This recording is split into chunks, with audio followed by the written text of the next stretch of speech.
오늘 우리에게 주신 하나님의 말씀은 디모데전서 5장 17절로부터 25절까지 말씀입니다. 잘 다스리는 장로들은 배나 존경할 자로 알되 말씀과 가르침에 수고하는 이들에게는 더욱 그리할 것이니라. 성경에 일렀을 곡식을 밟아 떠는 소의 입에 망을 씌우지 말라 하였고 또 일꾼이 그 삭을 받는 것은 마땅하다 하였느니라. 장로에 대한 고발은 두세 증인이 없으면 받지 말 것이요 범죄한 자들을 모든 사람 앞에서 꾸짖어 나머지 사람들로 두려워하게 하라. 하나님과 그리스도 예수와 택하심을 받은 천사들 앞에서 내가 엄히 명하노니 너는 편견이 없이 이것들을 지켜 아무 일도 불공평하게 하지 말며 아무에게나 경솔히 안수하지 말고 다른 사람의 죄에 간섭하지 말며 내 자신을 지켜 정결하게 하라. 이제부터는 물만 마시지 말고 내 위장과 자주 나는 병을 위하여 포도주를 조금씩 쓰라. 어떤 사람들의 죄는 밝히 드러나 먼저 심판에 나아가고 어떤 사람들의 죄는 그 뒤를 따르나니 이와 같이 선행도 밝히 드러나고 그렇지 아니한 것도 숨길 수 없느니라. 아멘. 어제 말씀에서 바울은 디모데에게 교회의 성도들과 과부를 대하는 목회적 지침에 대하여 전하였습니다. 연로한 성도들, 젊은이, 과부 등 각 계층에 맞는 적절한 태도와 돌봄의 원칙을 주었죠. 이어 오늘 본문에서는 그 흐름을 따라 교회의 영적인 지도자인 장로에 대한 지침을 주는데요. 바울은 디모데에게 교회를 이끄는 이들에게 교회가 어떤 태도를 가져야 하는지, 그들이 문제에 직면했을 때 어떻게 판단해야 하는지, 또 영적 지도자를 세우는 데 필요한 분별과 신중함에 대해서 가르쳤습니다. 이는 오늘 우리 교회 공동체에서도 매우 중요하게 여겨야 할 것들인데요. 이 말씀을 통해 지도자와 공동체가 하나님의 뜻대로 서로를 바르게 대하는 태도를 깨닫는 이 시간이 되시기를 주님의 이름으로 축복합니다. 17절과 18절에서 바울은 장로의 사역이 단순한 직무가 아니라 하나님 앞에서의 영적 수고임을 강조합니다. 특히 말씀과 가르침에 수고하는 자, 즉 하나님의 말씀을 연구하고 가르치는 일에 헌신하는 자들을 특별히 존경해야 한다고 말하는 것이죠. 이때의 존경은 원어 티메로 값, 가치, 존경이란 뜻으로 말씀을 전하는 자의 수고를 가치 있게 여기라는 것입니다. 왜냐하면 이는 곧 교회와 공동체가 하나님의 말씀을 얼마나 가치 있게 여기고 있는가를 드러내기 때문입니다.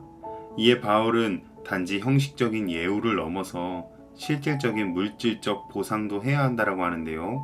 일꾼이 그 삭을 받는 것이 마땅하다는 이 말씀은 예수님께서도 누가복음 10장에서 하신 말씀으로 복음과 교회를 위하여 헌신한 이에게 마땅히 보상해야 함을 뜻합니다. 영적 지도자의 수고를 무시하거나 값싸게 여기는 분위기는 하나님의 말씀을 존중하지 않는 것으로서 교회 공동체를 병들게 만듭니다. 이어 19절에서는 장로들에 대한 송사 문제를 다루는데요. 장로에 대한 고발은 두세 증인이 없으면 받지 말 것이요.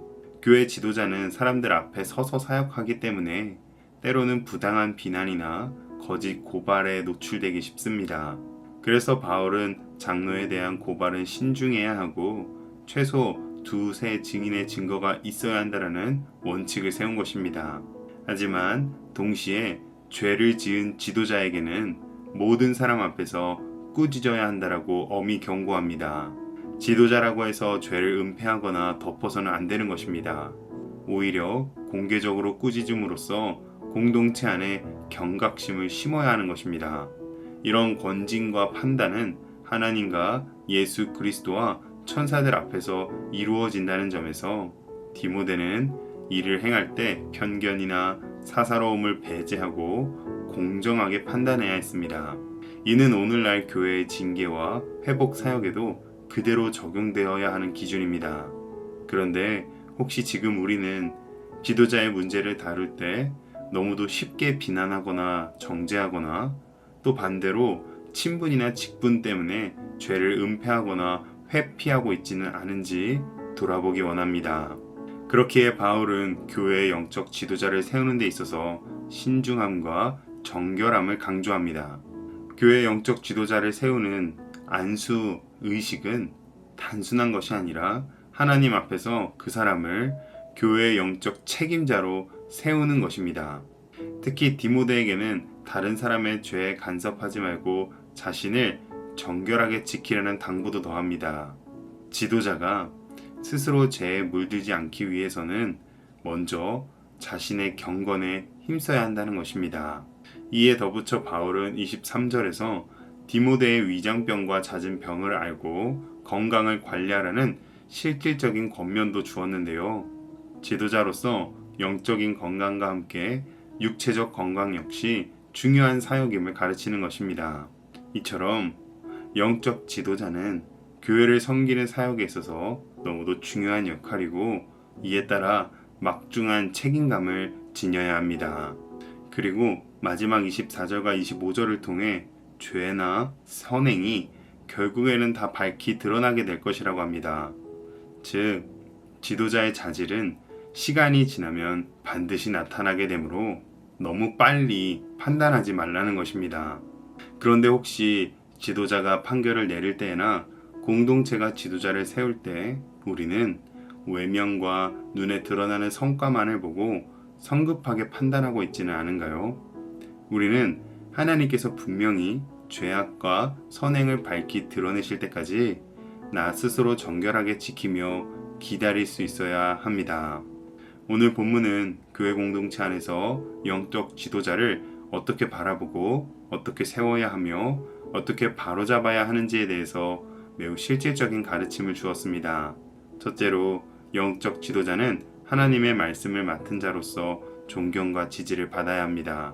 말씀과 가르침에 수고하는 이들을 존중하는 것은 곧 하나님의 말씀 자체를 존중하는 태도이기 때문이죠. 둘째로 지도자라 하여 죄를 덮어서도 안 되고 반대로 근거 없는 비난에 쉽게 흔들려서도 안 됩니다. 권위는 보호받아야 하고 하나님 앞에서 죄는 드러나야 합니다. 셋째로 지도자를 세움에 있어서 무엇보다 신중함과 분별함이 요구됩니다. 사람의 외모나 성과로만 판단해서는 안 되고 그 삶과 그 삶의 열매, 경건과 진실성이 드러날 때까지 인내하며 기다릴 수 있어야 합니다.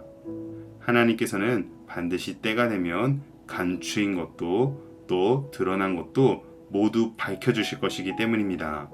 결국 교회의 건강함이라는 것은 지도자 한 사람에게만 달린 것이 아니라 공동체 모두가 하나님 앞에서 정결함을 지키고 진서를 존중하며 진리를 따라 행할 때 이루어지는 것입니다.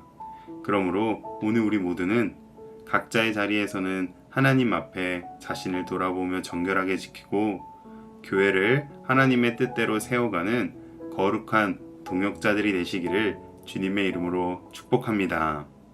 기도하겠습니다. 오늘 말씀을 통해 교회 영적 지도자를 향한 바른 태도와 기준을 가르쳐 주셔서 감사합니다.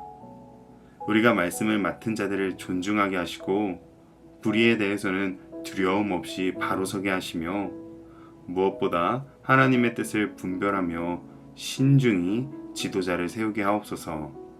우리 모두가 정결함을 지켜 주님의 몸된 교회를 건강하게 거룩하게 세워가는 믿음의 동역자들이 되게 하여 주시옵소서. 예수님의 이름으로 기도합니다. 아멘.